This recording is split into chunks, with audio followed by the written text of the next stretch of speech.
Fala aí, galera do EJA Fundamental Módulo 7, da Secretaria Estadual de Educação do Estado do Rio de Janeiro. Eu sou o professor Roberto Stabile, professor de Geografia, e hoje nós vamos falar um pouquinho sobre a indústria brasileira.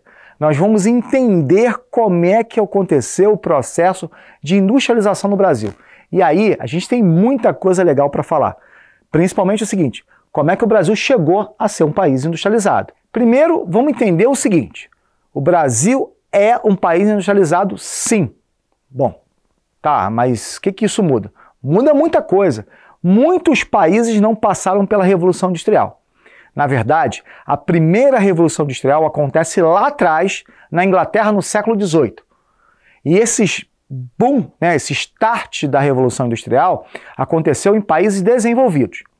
E aí o homem sai do campo, vai para a cidade, as máquinas vão produzir mais, ou seja, eu vou ter mais bens. É o processo de produção começando a ativar, lá na Inglaterra no século XVIII. Aí vem a nossa primeira pergunta difícil para essa aula. Por que o Brasil não passou por essa Revolução Industrial lá no século XVIII? Ah, já sei, vocês falaram assim, porque o Brasil naquela época era colônia, então acertaram. O Brasil era colônia de Portugal. A gente não mandava em nada na gente. Na verdade, a gente é que nem como vocês são. Crianças e quem manda na gente é nossos pais. E acabou. Então, quem mandava na gente era Portugal. Então, a gente não podia iniciar um processo de industrialização. Na verdade, no século XVIII, quando começou a Revolução Industrial lá na Inglaterra, nós aqui éramos colônia e dependíamos demais de Portugal e nós sustentávamos Portugal, né? É isso que é o mais importante. Então, nada disso, galera. A gente não conseguiu passar por essa primeira Revolução Industrial. No entanto, no século XIX a gente ganha a nossa independência, lembra? 1822, o 7 de setembro.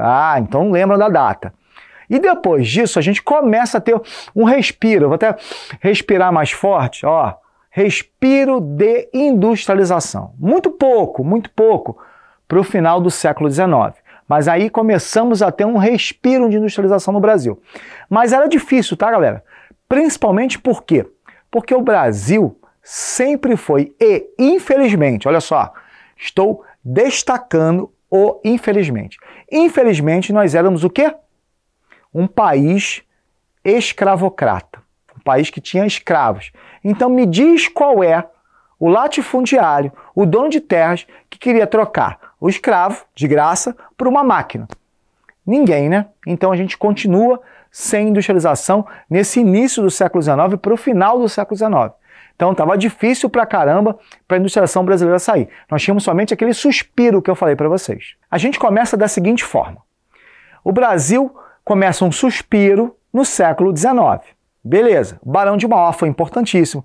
O Barão de Mauá, a galera que, por exemplo, mora em Magé, conhece a primeira ferrovia do Brasil. Sim, essa ferrovia foi o pontapé inicial para o processo de industrialização e importante também para a maior economia brasileira da época, que era o café, galera. O café era a maior economia brasileira. Então o café foi muito importante para a industrialização. Mas nesse momento a gente começa um processo de industrialização ainda muito lento, muito mais ou menos. E aí, com o tempo passando, o que vai acontecer é que o café supera o processo de industrialização, então deixamos a industrialização de lado e continua o café. Tanto que no Brasil, no século XX, vocês já devem ter ouvido falar isso em história, que nós passamos a uma política chamada política do café com leite.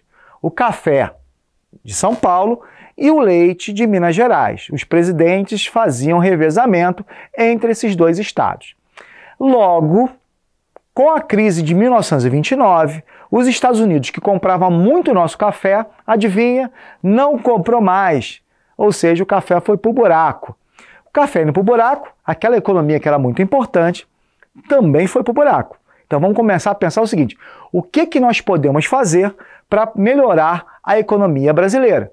Podemos o seguinte, galera, podemos fazer uma seguinte característica, passar o Brasil para um país industrializado.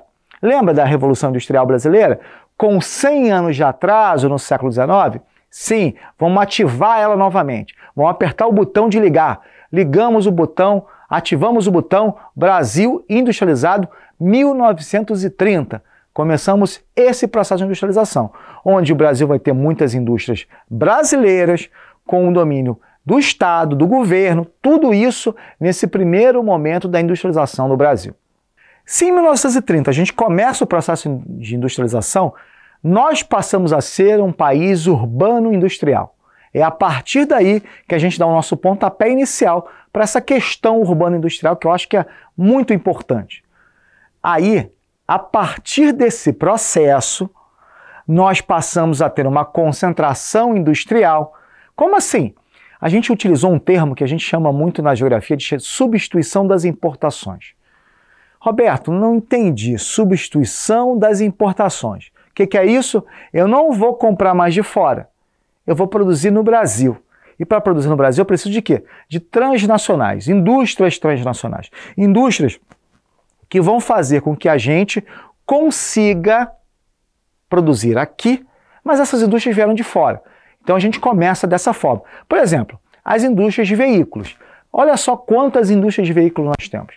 Nós temos a Volkswagen, a GM, tem várias, Fiat, várias. Todas essas são do Brasil? Não.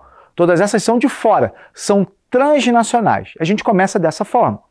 E aí, como essas indústrias se concentram principalmente Rio e São Paulo, adivinha, Rio e São Paulo passaram a receber muita gente. E a cidade começou a crescer, crescer, crescer, e nós consolidamos o processo que nós chamamos de urbanização. Que negócio é esse de urbanização? Vou falar o conceito base. Urbanização é quando a área urbana ela é maior do que a área rural em termos de população. Quando eu tenho mais gente na área urbana do que na área rural. E aí, consequentemente, nós chamamos isso de urbanização. A urbanização brasileira só vai se concretizar mesmo, galera, somente em 1976. Só ali. Só ali o Brasil vai se tornar realmente um país urbano. Hoje, eu vou dar mais ou menos uma prévia de quanto, nós temos 85% da população vivendo nas áreas urbanas, tá? E 15% nas áreas rurais. Logo, podemos falar o seguinte, nós somos um país urbanizado, mas essa urbanização custou, hein, galera? Ó, demorou pra caramba. Por quê?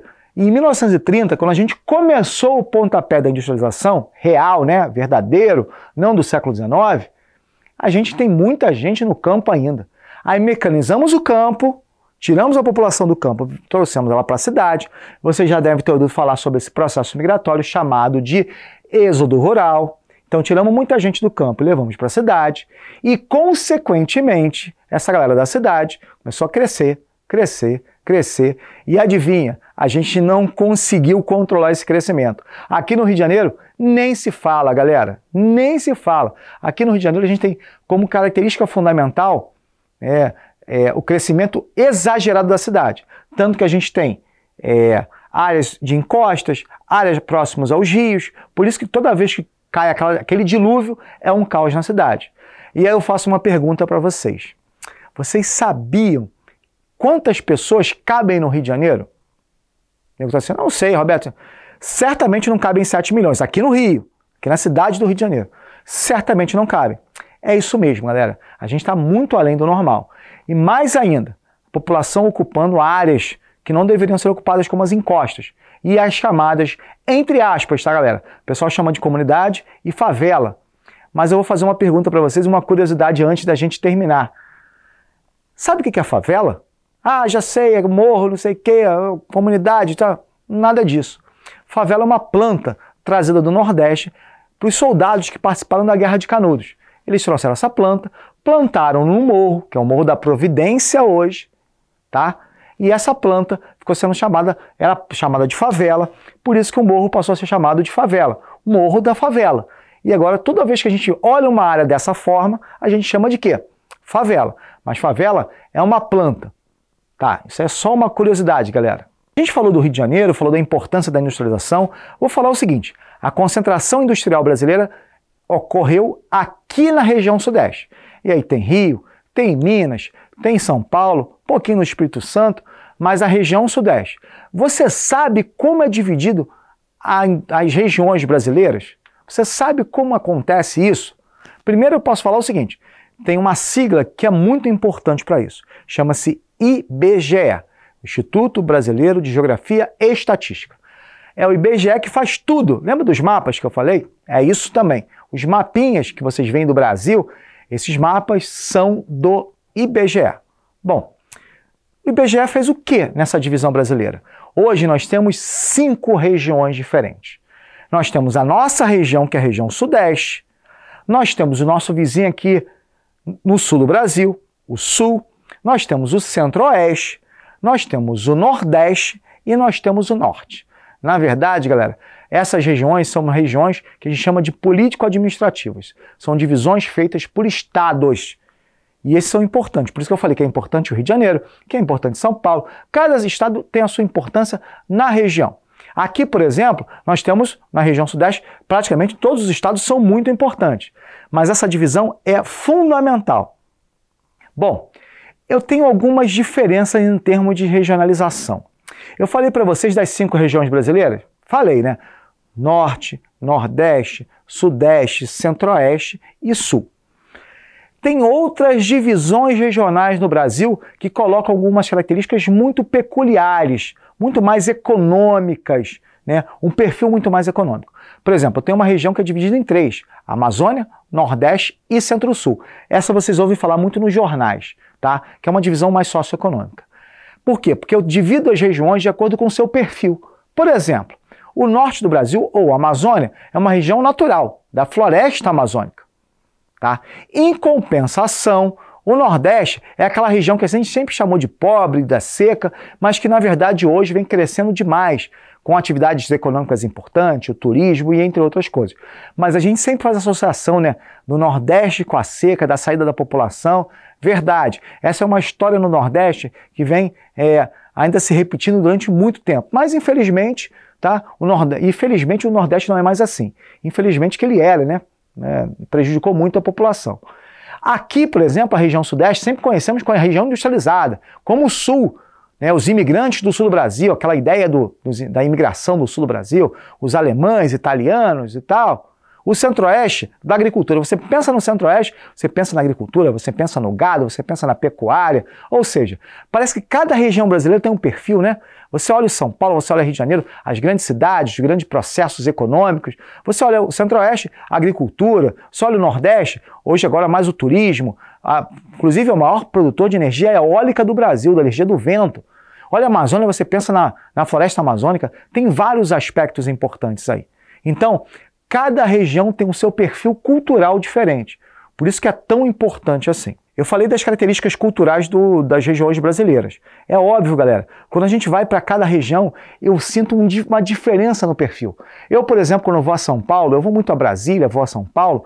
Quando eu vou a São Paulo, eu vejo um quê diferente de uma cidade mais, como eu posso falar assim, econômica, com sede de multinacionais. Quando eu vou a Brasília, eu vejo uma cidade mais ligada à administração, ao poder público. Quando eu vou ao sul do Brasil, eu vejo uma cidade mais com quê? De características europeias, né? Aquela população ligada a festas europeias, etc. Quando eu vou no Nordeste, eu lembro muito das questões relacionadas à questão cultural do Nordeste, importantíssimo, por exemplo, a festa junina, a questão das praias, o turismo. E quando na Amazônia, é claro, você vai lembrar um pouquinho da floresta, da tendência, da característica da Amazônia brasileira. E é isso que realmente são as regiões brasileiras. E a importância dessas regiões para a gente, para o Brasil como um todo. A gente conhecer um pouquinho isso. Galera, foi um grande prazer falar com vocês sobre isso. Regionalização é muito importante. Galera, até o próximo vídeo.